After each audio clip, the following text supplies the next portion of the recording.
இன்னைக்கு லஞ்சுக்கு சாம்பார் செய்யலான்னு பருப்பு, வெங்காயம், பூண்டு, தக்காளி இதெல்லாம் ஒரு ப்ரெஷர் குக்கரில் போட்டு 2 விசில் விட்டு எடுத்தாச்சு. பருப்பு நல்லா வெந்துருச்சு. அது கூட கத்திரிக்காய், பீக்கங்காய், சாம்பார் தூள், உப்பு, தேவையான அளவு தண்ணி சேர்த்து மாங்காயும் போட்டு காய் நல்லா வேகிற வரைக்கும் விட்டுருங்க. அதுக்கப்புறம் கடுகு, சீரகம், கருவேப்பிலை, பெருங்காயத்தூள் போட்டு தாளித்து கொட்டிடலாம். இப்போ டேஸ்டியான சாம்பார் ரெடி.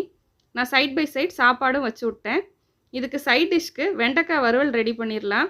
வெண்டைக்காய், உப்பு, தேவையான மசாலா எல்லாம் போட்டு வெண்டைக்காய் வறுவல் ரெடி பண்ணியாச்சு. இதை நல்லா சுருள வதக்கிடணும். அப்போ தான் இதுக்கு நல்லா மேட்சாக இருக்கும். கூடவே உருளைக்கிழங்கு பொரியலும் ரெடி பண்ணிட்டேன். இப்போ சுட சுட சாப்பாடு, கத்திரிக்காய் மாங்காய் போட்ட சாம்பார், கூடவே வெண்டைக்காய் வறுவல், உருளைக்கிழங்கு பொரியல், மாங்காய் தாளித்து வச்சுருக்கேன், அதையும் கூட வச்சுக்கலாம். கூட அப்பளமும் வச்சு லஞ்ச் சாப்பிட்டாச்சு. தேங்க்ஸ் ஃபார் வாட்சிங்.